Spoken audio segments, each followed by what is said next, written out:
Welcome everybody. I'd like to tell you a little bit about my program and how I designed it.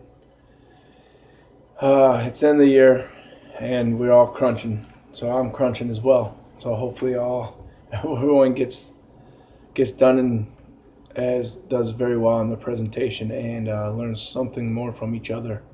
I've learned a lot so far, but a little bit about my program real quick.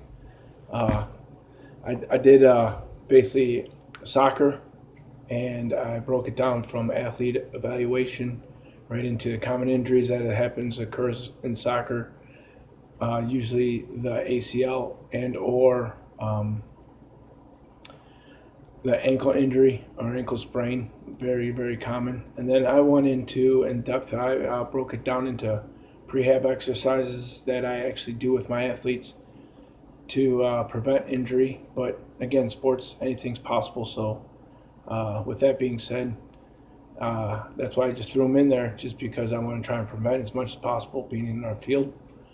And then after that, I went to a speed training component, basically stated the exercises that I would use in my speed training, and then my plyometrics as well, type of exercises I use with plyometrics from beginner to intermediate to advanced.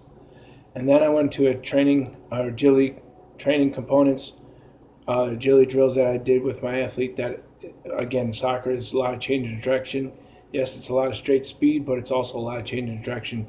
Short bursts, got to get in, got to get out, and got to be fast and be very concise and precise to get to the ball as fast as possible. And angles are very important in sports.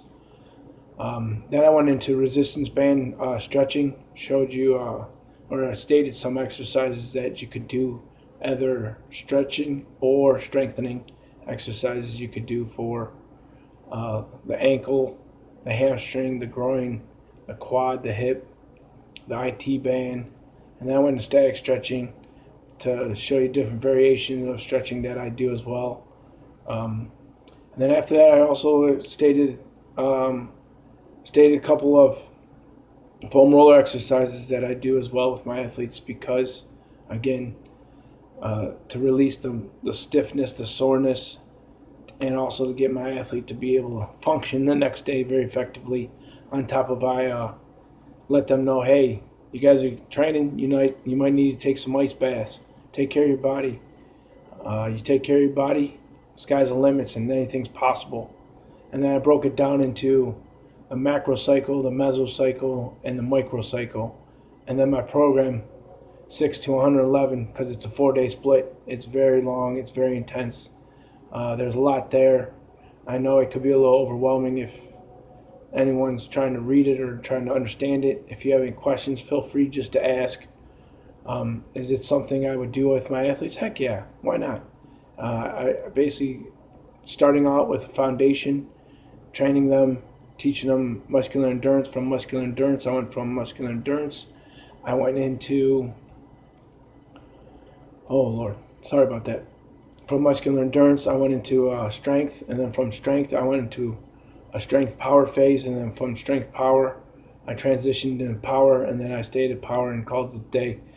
Because the reason I stay in strength so long is because I feel the athlete gains the most bang for the buck in the strength phase.